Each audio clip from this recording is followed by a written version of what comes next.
بلکہ اللہ رب العالمین نے فرمایا علیہم دائرۃ السوء، یہ جو کافر اور مشرک ہیں انہی پر برائی کی گردش ہے، انہی پر جو اللہ کے بارے میں بدگمان ہوتے ہیں انہی پر برائی کی گردش ہے۔ وغضب اللہ علیہم، اللہ رب العالمین کا ان پر غضب نازل ہوا۔ ولعنہم، اللہ رب العالمین نے ان پر لعنت کی۔ وأعد لہم جہنم، اللہ رب العالمین نے ان لوگوں کے لیے جہنم کو تیار کر رکھا ہے۔ وساءت مصیرا، اور جہنم بہت برا ٹھکانہ ہے۔ لہٰذا اللہ رب العالمین کے بارے میں اچھا گمان کرنا یہ بڑی بہترین عبادت ہے۔ یہ ایسی عبادت ہے نہ ہاتھوں کو حرکت دینے کی ضرورت ہے، نہ پیروں کو حرکت دینے کی ضرورت ہے، نہ زبان کو چلانے کی ضرورت ہے، بلکہ انسان لیٹے لیٹے اور بیٹھے بیٹھے یہ عبادت کر سکتا ہے۔ اللہ رب العالمین کے بارے میں اچھا سوچ سکتا ہے، اللہ رب العالمین کے بارے میں حسن ظن رکھ کر بہترین عبادت کر سکتا ہے۔ اس لیے کہ نبی کریم صلی اللہ علیہ وسلم نے حدیث میں فرمایا حسن الظن باللہ من حسن العبادہ، اللہ رب العالمین کے بارے میں اچھا گمان کرنا، اللہ رب العالمین کے بارے میں اچھا سوچنا یہ بہترین عبادت ہے۔ لیکن کتنے سارے لوگ، بڑے بڑے عقل مند لوگ، اپنے آپ کو بہت ہی عقل مند اور دانشور کہنے والے لوگ اس عبادت سے محروم ہیں۔ مصیبتیں آتی ہیں، پریشانیاں آتی ہیں، اللہ رب العالمین سے بدگمان ہو جاتے ہیں۔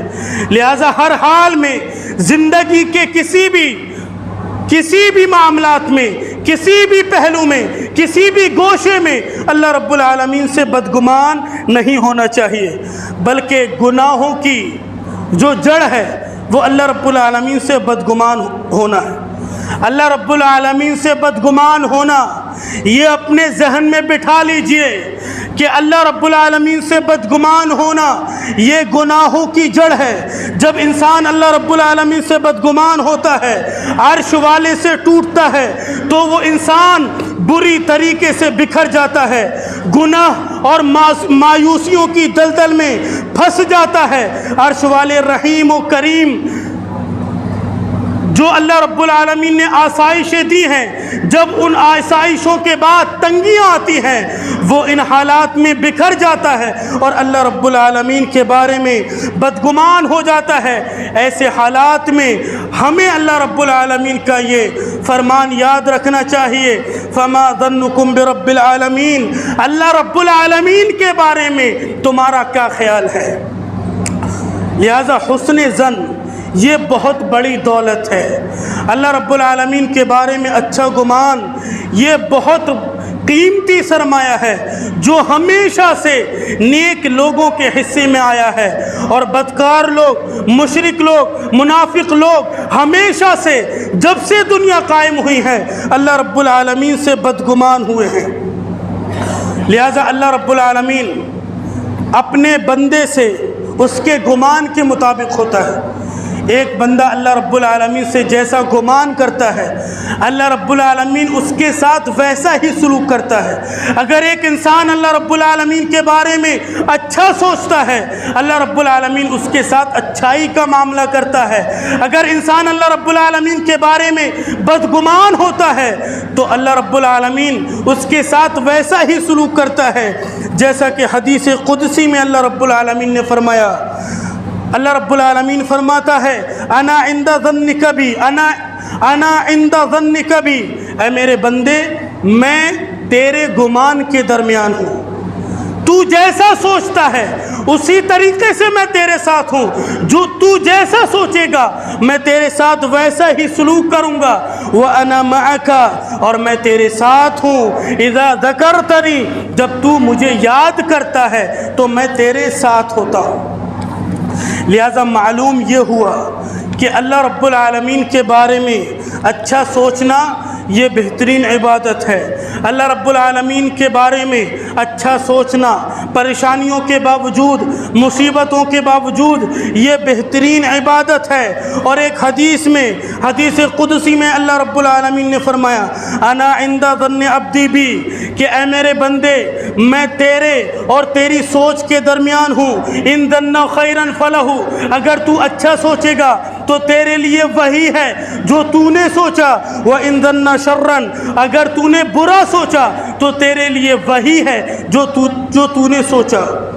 یہ احادیث پڑھ کر اور سن کر ایک مومن کا دل باغ باغ ہو جاتا ہے، اور ان حدیث کو سن کر زندگی کی تمام مشکلات اور پریشانیاں حل ہو جاتی ہیں۔ آپ یاد کریں حضرت زکریا علیہ السلام کو، آج ہم بھی دعائیں کرتے ہیں، اگر کچھ دن ہم دعا کریں، اگر دعا قبول نہ ہو اللہ رب العالمین کے بارے میں بدگمان ہو جاتے ہیں۔ آئیے میں آپ کو ایک ایسے نبی، ایک ایسے ولی سے آپ کی ملاقات کراؤں جو اللہ کا برگزیدہ بندہ ہے، اللہ رب العالمین سے مسلسل دعائیں کر رہا ہے، 100 سال تک اللہ رب العالمین سے دعائیں کی، اللہ رب العالمین سے بیٹا مانگا، اللہ رب العالمین سے اولاد مانگی 100 سال تک، لیکن اللہ رب العالمین نے دعا قبول نہیں کی۔ 100 سال کے بعد اللہ رب العالمین نے انہیں بیٹے کی دولت سے نوازا۔ اس درمیان وہ اللہ رب العالمین کے بارے میں کیسا گمان کر رہے ہیں؟ قرآن مقدس نے ان کی بات کا نقشہ کھینچا، فرمایا رب انی وہن العظم منی، اے میرے رب بڑھاپے کی وجہ سے میری ہڈیاں کمزور ہو چکی ہیں، واستعل الراس شیبا، اور اے میرے رب میرے سر کے بال سفید ہو چکے ہیں، لیکن اے میرے رب میں تجھ سے مانگ کر کبھی محروم نہیں ہوا۔ آپ حسن ظن دیکھیے اللہ رب العالمین کے بارے میں، ایک نبی کا حسن ظن دیکھیے کہ ایک نبی 100 سال تک دعا کر رہے ہیں، اللہ رب العالمین نے دعا بھی قبول نہیں کی، لیکن کیا کہہ رہے ہیں کہ اے میرے اللہ میں تجھ سے مانگ کر کبھی محروم نہیں ہوا ہوں۔ یہ بات اپنے ذہن میں بٹھا کر کے لے جائیں کہ اگرچہ ہماری دعائیں 5 سال تک 10 سال تک قبول نہ ہو، تب بھی ہمیں اللہ رب العالمین کے بارے میں بدگمان نہیں ہونا ہے، بلکہ زکریا علیہ السلام کو یاد کرنا ہے کہ 100 سال دعا مانگنے کے باوجود اللہ نے دعاؤں کو قبول نہیں کیا، پھر بھی کہہ رہے ہیں اے میرے رب میں تجھ سے مانگ کر کبھی محروم نہیں ہوا۔